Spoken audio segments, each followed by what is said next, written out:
क्या पहली बार दुनिया के सबसे ताकतवर सैटेलाइट इंटरनेट को किसी देश ने घुटनों पर ला दिया है? क्या एलन मस्क का स्टारलिंक, जिसे कभी अनस्टॉपेबल कहा गया था, अब असुरक्षित साबित हो चुका है?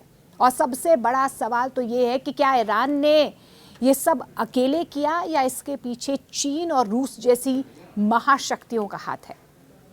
ईरान में जब सड़कों पर आग है, जब सरकार के खिलाफ आवाजें बुलंद हैं, तब एक और जंग छिड़ गई है। वो है डिजिटल जंग, और इस जंग में निशाने पर है एलन मस्क का स्टारलिंक। ईरान ने किल स्विच से स्टारलिंक को कैसे जाम किया? देखिए, ईरान में बीते कुछ समय से बड़े पैमाने पर विरोध प्रदर्शन चल रहे हैं। महंगाई, बेरोजगारी और सख्त इस्लामिक शासन के खिलाफ लोग सड़कों पर उतर आए हैं। स्थिति को काबू में करने के लिए ईरानी सरकार ने सबसे पहले जो कदम उठाया था वो था इंटरनेट बंद करना।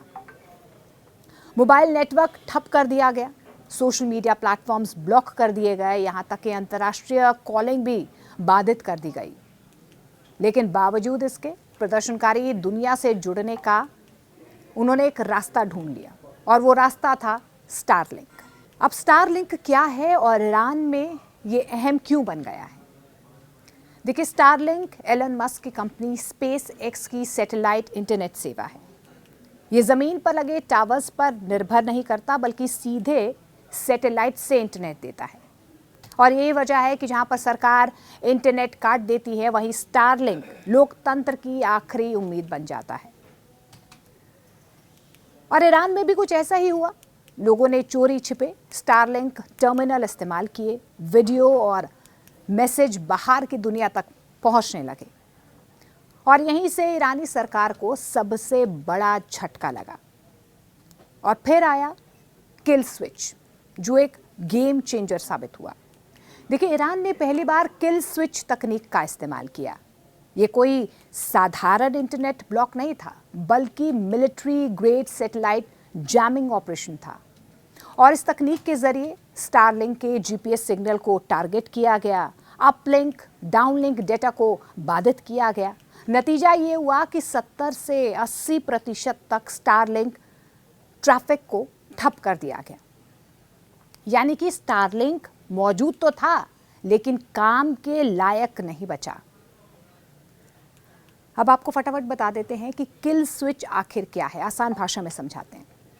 देखिए, किल स्विच एक ऐसी टेक्नोलॉजी है जो सैटेलाइट और उसके यूजर के बीच के सिग्नल को गड़बड़ा देती है।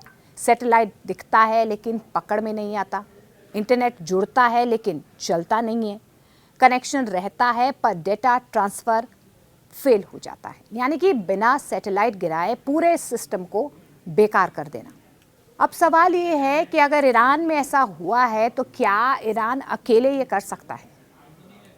अब यहाँ पर ये कहा जा रहा है या चीन ने उसकी मदद की है या रूस का एंगल भी सामने आ रहा है।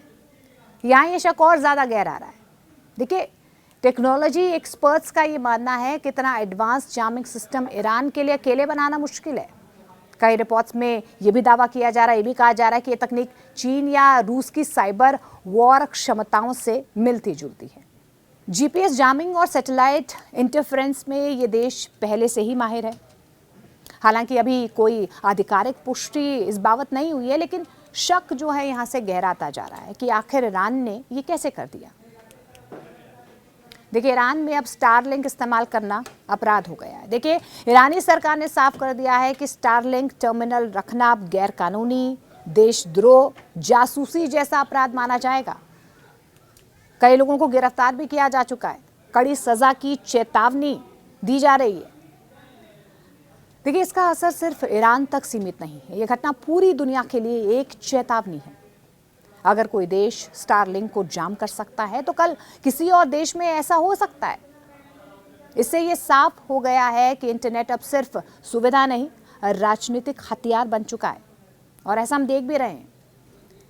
अब बड़ा सवाल ये है कि क्या डिजिटल ब्लैकआउट भविष्य की नई तानाशाही रणनीति हो सकता है? क्या स्टारलिंक जैसे तकनीक जो है या टेक्नोलॉजी जो है वो सच में अजय है? क्या ये साइबर वॉर का एक नया दौर हम देख रहे हैं? और क्या आने वाले वक्त में इंटरनेट भी जंग का मैदान बनेगा? ईरान में ये लड़ाई सिर्फ सड़कों पर नहीं है, ये लड़ाई सैटेलाइट सिग्नल और सर्वर तक पहुंच चुकी है। जब गोलियां नहीं चली तो किल स्विच दबा दिया गया। और अब सवाल ये नहीं है कि स्टारलिंक जाम हुआ या नहीं, सवाल ये है कि अगला नंबर किसका है।